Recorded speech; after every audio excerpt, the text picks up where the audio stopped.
Just take a look at how this wheel moves.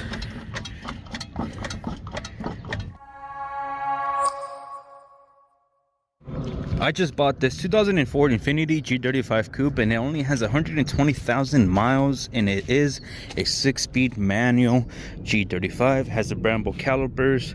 The only downside to this vehicle is that it doesn't run and drive very good. This passenger side front wheel, I think it might need a wheel bearing or something at least is going on right here. So I need to take it apart and see if I can fix it on the side of the road, because it's Sunday and everybody wants to charge a lot of money for a tow. And I did bring some parts with me, so I'm hoping that I can get it up and running so that I at least save money on the tow. So like I said, I have some things here. I have a knuckle, control arms. I think I'm just gonna need the wheel bearing. I think that's what's going on, so I'm gonna jack up that car and see what's up. I have the front of the vehicle up and supported by a jack stand here.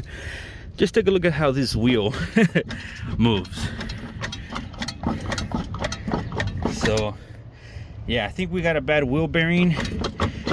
Maybe the knuckle is broken also, so at least let me take out this wheel and see what is really going on.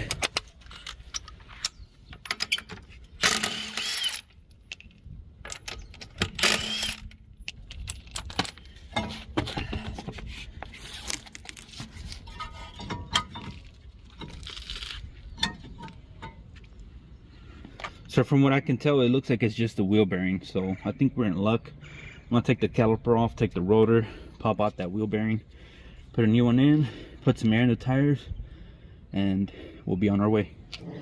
So I'm gonna take off the Brembo caliper, disconnect those lines, and then we'll pop out that rotor here. I think there are 22s in the back.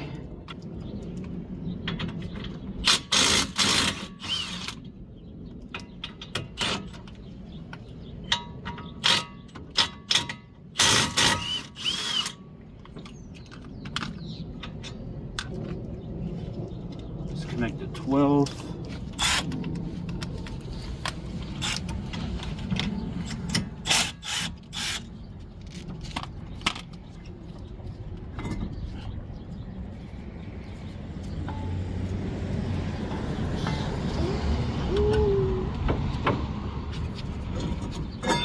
Rotor and wheel bearing.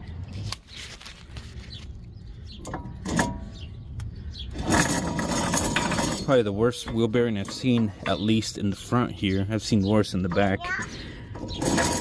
Vehicle's pretty low, and I think they hit a curb, so I think that's how that broke. There's 4 17mm bolts in the back holding on that wheel bearing. I'm gonna take those off and put the other one on.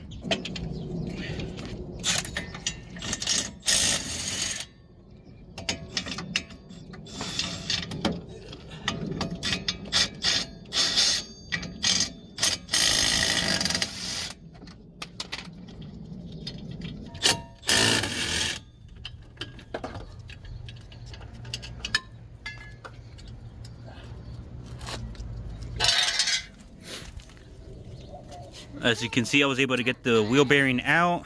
Here's the back shield here. This is the wheel bearing. Because the wheel bearing failed in such a way that it kind of, you know, made contact with everything around it. There is some damage here. It's very minimal. It's like scraping. So I don't think that's like structural damage or anything like that. I have the ABS sensor here that also got damaged.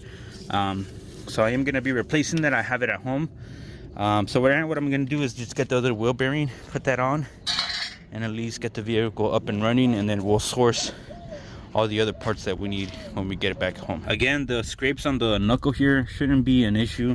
It looks like the rotor was just kind of riding on it since the wheel bearing was just doing this.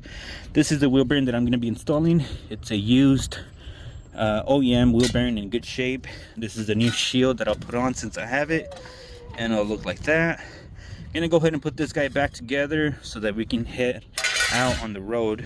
And then, like I said, I'm probably gonna replace this arm because there is some spider cracks on it, and it's kind of hard to see, but I can see the crack on it, so it should probably be changed out.